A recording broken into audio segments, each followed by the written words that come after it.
Re! Viss ēters ir te!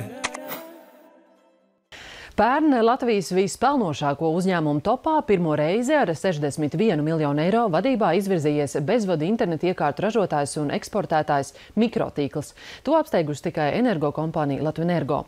Vai tas ir izņēmums vai arī apliecinājums, ka Latvijā aug uzņēmumu skaits, kas spēj pasaulē pārdot preces ar augstu pievienoto vērtību, skaidroja Andris Lācars.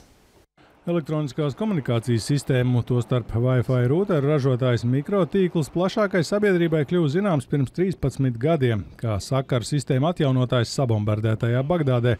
Tolaik firmas līdzīpašnieki, amerikānis Džons Tūlijs un latvietis Ārnis Riekstiņš, no mēdījiem vairījās mazāk nekā pat laban. Pērnā gada nogalē Latviju saviņojas ziņa, kā uzņēmums atvēlēja $1 miljonu lielu ziedojumu bērnu slimnīcai. Tāpat arī līdzekļi tiek ieguldīti vēsturisko VF ēku atjaunošanā. Mikrotīkls pērn apgrozījis 202 miljonus eiro, kas ir uz pusi vairāk nekā 2014. gadā. Ar peļņu 61 miljonus eiro tas turpina demonstrēt apskaužam 30% rentabilitāti jau vairākus gadus no vietas. Latvijas elektronikas un elektrotehnikas asociācijas Lettera vadītājs Normunds Bergs Mikrotīklu uzskata par veiksmīgu, taču ne unikālu uzņēmumu.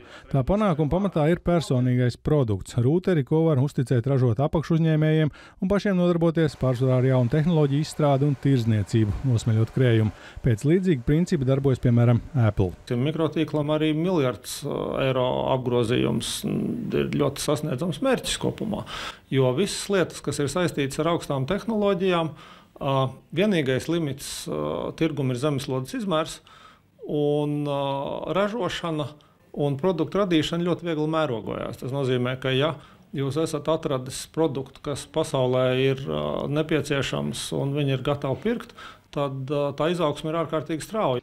Elektronikas, informācijas un komunikāciju tehnoloģiju nozars pēdējos gados uzrāda vērojami ņemamu pieaugumu pār 10% robežās, atšķirībā no Latvijai tradicionālās kokkrūpniecības, pārtikas un lauksaimniecības, kas ir uz stagnācijas robežas.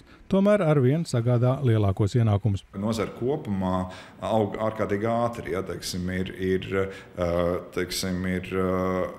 3 gados ir trīskāršojies nozares ražošanas apjomi. Tā kā es gribu teikt, ka šis ir labs sākums, bet mēs nevaram runāt par fundamentālām pārņēmumiem Latvijas tautsaimniecības ekonomikas struktūrā. Valsts sakās dzirdam plaukstošo nozaru aicinājums parūpēties par nākotnes kadriem, mudinot jauniešus studēt eksaktās zinātnes.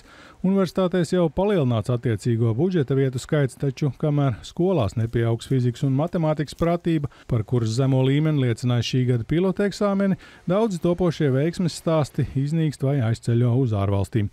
Vienlaikus Latvijā netrūkst labi apmaksātu darba vietu gudriem inženieriem. Mikrotīkls nav vienīgais, kas tādus var sagādāt. To varētu raksturot kā rozīnu uz kūkas. Tad tas ir neapšaubām īpaši veiksmīgs uzņēmums, bet nav tā, ka nav Latvijā citu veiksmīgu tehnoloģisku uzņēmumu, kas ļoti labi pelna. Panorāmā jau stāstījām par optiskās šķiedras ražotājiem Līvānos, kas arī uzrāda miljonu apgrozījumu un 30% rentabilitāti. Latvijā var atrast līdzīgus 10 uzņēmumu, kas nežilbina ar lieliem apgrozījumiem vai peļņām, taču ar efektivitāti gan. Tikko izziņot jaunu augsto tehnoloģiju parka būvniecību pie Rīgas lidostas.